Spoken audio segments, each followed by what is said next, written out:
এই ধর্ণা মঞ্চে আমাদের উপস্থিত আছেন হাড়োয়া বিধানসভার বিধায়ক, আমাদের তরুণ তুর্কি নবনির্বাচিত বিধায়ক রবিউল ইসলাম।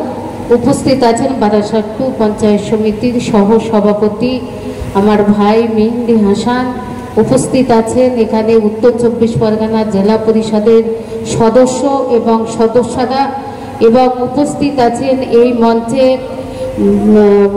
মানে ছোটদের মানে ভালোবাসা, বড়দের সালাম, সামনে আগত যারা তৃণমূল কংগ্রেসের কর্মীবৃন্দ উপস্থিত আছেন, প্রত্যেককে আমি আমার পঞ্চায়েত সমিতির তরফ থেকে ধন্যবাদ জানিয়ে, এবং বেশিরভাগ ভাইয়েরা সামনে আছেন, দাদারা আজকে একটা রাখি বন্ধন উৎসব, রাখি বন্ধন মানে মেলবন্ধন, সমাজকে একত্র রাখার এই যে একটা মনোমালিন্য করার জন্য যে এই রবীন্দ্রনাথ ঠাকুর তিনি কিন্তু এই দিনটা পছন্দ করে গেছিলেন, এই রাখি উৎসবটা। কিন্তু বিগত দিন ৩৪ বছর যে সরকার ছিল সেই সরকার কিন্তু ভাবেনি যে এই রাখি বন্ধন যে জাগ্রত করতে হবে। আজকের মাননীয় মুখ্যমন্ত্রী মমতা বন্দ্যোপাধ্যায় আসার পরে আমাদের আজকের ব্লকে ব্লকে সারা রাজ্যব্যাপী এই যে রাখি বন্ধন উৎসবটা পালন হচ্ছে। আজকের এই রাখি বন্ধন সারা ব্লকে টাউনে প্রত্যেকটা জায়গায় এই রাখি বন্ধনটা আজকের পালিত হচ্ছে। আজকের এই আগস্ট মাস মানে কি, এই মাসটা সারা মাস প্রায় ৩০টা দিনই প্রায় আমাদের প্রোগ্রাম আছে। কালকের গতকাল ৮ই আগস্ট আদিবাসী দিবস ছিল, এবং আজকে ৯ই আগস্ট রাখি বন্ধন দিবস, এবং ১৫ই আগস্ট স্বাধীনতা দিবস, ১৬ই আগস্ট আমাদের খেলা দিবস, এবং ২৮শে আগস্ট আমাদের ছাত্র পরিষদের দিবস। তো এই যে মানুষের সঙ্গে থেকে কাজ করা, মানুষের পাশে যাওয়া, যেমন দিদি ২১শে জুলাই থেকে আমার পাড়া আমার সমাধান, আজকের বুঝতে পারছেন যখন দুয়ারের সরকার শুরু হবে তখন বিরোধীরা হাসাহাসি যে দুয়ারের সরকার হবে, জুমের সরকার হবে। কে বলেছিল? শুভেন্দু অধিকারী তিনি বলেছিলেন, এবং বিজেপি সরকার যারা নেতৃত্ব দেয় তারা বলেছিলেন যে জুমের সরকার হবে। আজকে বলুন সেই দুয়ারের সরকারে কত প্রায় ৭৪টা প্রকল্পের কাজ সেই দুয়ারের সরকারে হয়েছে।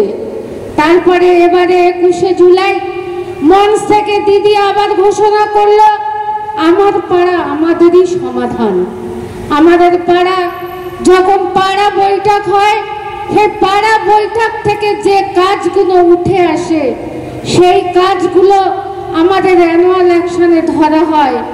আজকের আমাদের নেত্রী মমতা বন্দ্যোপাধ্যায় তিনি একটাই কথা বলেছেন যে এটা পাড়ায় চলে যাবে, ৩টে করে বুথ নিয়ে একটা করে আমার পাড়া আমাদেরই সমাধান করতে হবে। দেখা গেল কারুর রাস্তা, কারুর ড্রেন, কারুর সোলার লাইট, কারুর ICDS স্কুলে রান্নার রিপেয়ারিং করা, এবং দেখা যায় গার্ডওয়াল কোথাও দেখা যায় আমাদের যে ড্রেন করা আছে সেখানে স্ল্যাব দেওয়া। এই যে উন্নয়ন দিয়ে মানুষকে মানে কাছে টানা, এটা কিন্তু তৃণমূল কংগ্রেসরাই পারে। ওই জন্য আমি দীর্ঘায়িত বলবো না, আমি দুটো একটা কথা বলে শেষ করব। কারণ আমাদের নেত্রী মমতা বন্দ্যোপাধ্যায় তিনি সব সময় চোখে চোখ রেখে তিনি কথা বলেন, সে বিজেপি হোক, ISF হোক, CPM হোক। আজকে আপনারা জানেন এই যে পারখড়ি বেড়িয়া গ্রাম মাটিয়াগাছা, এখানে যখন CPM এর রাজ ছিল সেই রাজের কথা আপনারা বলতে পারবেন যে তারা ৩৪ বছর কিভাবে মানুষের